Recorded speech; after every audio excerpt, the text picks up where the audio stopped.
प्यार बेशुमार एक सास बहू की कहानी। माही की शादी रवि से हुए 10 दिन हुए हैं कि बराबर में वर्मा जी की बेटी की सगाई में जाना था। माही गहरे काफ़ी रंग की सुनहरी किनारी की साड़ी पहनकर आई तो उसकी सासू माँ ने तुरंत बोल दिया, ये क्या माही बेटा, तुम अभी नई दुल्हन हो, ये रंग नहीं पहनकर जाना, जाओ लाल हरी या मेहरून साड़ी बदल आओ। माही के चेहरे का रंग उड़ गया। उसने तो क्या क्या सोचा था कि सब तारीफ के पुल बांधेंगे। एक नज़र रवि पर गई, शायद वो कुछ जवाब देंगे, पर माही पर खिल रही है, ये साड़ी बदलने की क्या ज़रूरत है। पर रवि ने कुछ नहीं कहा और चली गई बदलने, पर गुस्से से मूड खराब हो गया।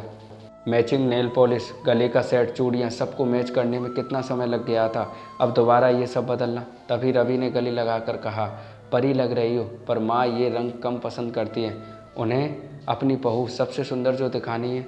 कोई नहीं, माँ का मन रखने को पहन लो। और प्यार के आगे गुस्सा भूल गई माही। सगाई में जाकर बस मुस्कुराकर आ गई। आते ही सासू माँ खुश होकर बता रही थी कि सब माही की तारीफ़ कर रहे थे। लाल साड़ी में बहुत सुंदर लग रही थी। अच्छा है वो काली साड़ी नहीं पहनी। बात आई गई हो, एक दिन सब डिनर पर जा रहे थे, माही हरी साड़ी पर हरी बिंदी लगाए आई। सासू माँ ने तुरंत कहा, माही हरी बिंदी नहीं, लाल लगा लो, लाल या मेहरून की अच्छी लगती है। आज तो माही ने कह ही दिया, मम्मी जी ये ही फैशन है, मैचिंग है। पर सासू माँ ने अपने पर्स से लाल बिंदी निकाल कर दे दी। रवि ने इशारे से अपने कानों पर हाथ रखकर माफ़ी मांग ली, जल्दी हटा भी दिए ताकि कोई देख न ले। माही को बुरा लगा, मन में सोचा कि मुझे सॉरी कहने की बजाय क्या मम्मी जी को नहीं समझा सकते, पर चुप रही। कभी मम्मी आर्टिफिशियल हार निकलवा देती और सोने का पहना देती। रवि को माही ने ये बात बताई तो रवि ने एक बात कह दी, अरे माही मम्मी थोड़े पुराने ख्याल की है, कोई बात नहीं। बदलने को कह दिया तो माही समझ गई कोई फ़ायदा नहीं कहने का। माही की बातों का कभी कभी रवि माँ को समझा देता।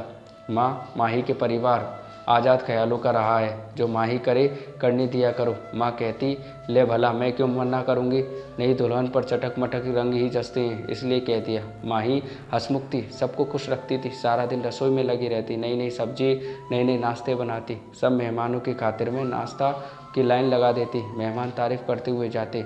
सास ससुर खुशी से फूले न समाते। सूट पहनना मना था, बस माही गर्मी हो या सर्दी साड़ी पहने रहती, जबकि साड़ी की आदत नहीं थी। जबकि माही का घर आजकल के ज़माने का था, वहाँ माही की बहनें भाभी जीन्स सूट सब पहनते थे। सासू माँ और सब माही से बहुत ज़्यादा प्यार करने लगी थी। एक दिन सासू माँ ने रवि से कहा, रवि इससे तो साड़ी संभलती नहीं, बहुत बार सही करती रहती है, हमने तो शुरू से ही साड़ी पहनी, कभी कोई परेशानी नहीं हुई। जब माही को बाजार ले जा और 2-3 घर के लिए सूट ले आ, पर बाहर जाएगी तो साड़ी पहन लेगी। माही को यकीन नहीं हो रहा था। 7-8 महीने हो गए, माही के लिए घर वालों का प्यार बढ़ता रहा। रवि भी बहुत ध्यान रखता था। नैनीताल जाने का प्रोग्राम बना, सब तैयार थे जाने के लिए। सासू माँ माही के पास आई और बोली, माही रास्ते में सूट ही पहन लेना, यहाँ कौन से रिश्तेदार हैं हमारे। मुस्कुरा के चली गई। माही रवि एक दूसरे को देखकर मुस्कुरा दिए। धीरे धीरे माही के प्यार ने परिवार वालों को अपना बना लिया। समय बदलता गया, बहू से बेटी की तरह पहनने घूमने की छूट मिल गई। प्यार और थोड़ा सा झुकना सब समय बदल देता है।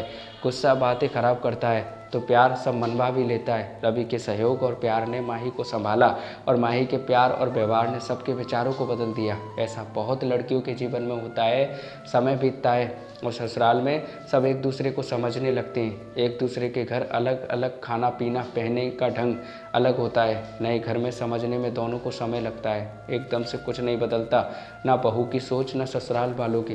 कुछ ही दिनों में प्यार समझ से उसूल बदल जाते हैं। जो विचार शादी के समय थे वो बदलने लगते हैं दोनों तरफ के। बस एक दूसरे को समझिए। एक लड़के का किरदार भी अहम है, क्योंकि उसे नए घर आई लड़की को भी समझना है और अपने परिवार को भी। प्यार और विश्वास से रिश्ते बदलते हैं, अगर ये नहीं तो रिश्ते टूटते हैं। तो दोस्तों, छोटी सी कहानी आपको कैसी लगी कमेंट में बताइएगा। अच्छी लगी लाइक कमेंट शेयर कीजिएगा और ऐसी कहानी सुनते रहने के लिए चैनल को सब्सक्राइब करना मत भूलना। थैंक यू दोस्तों।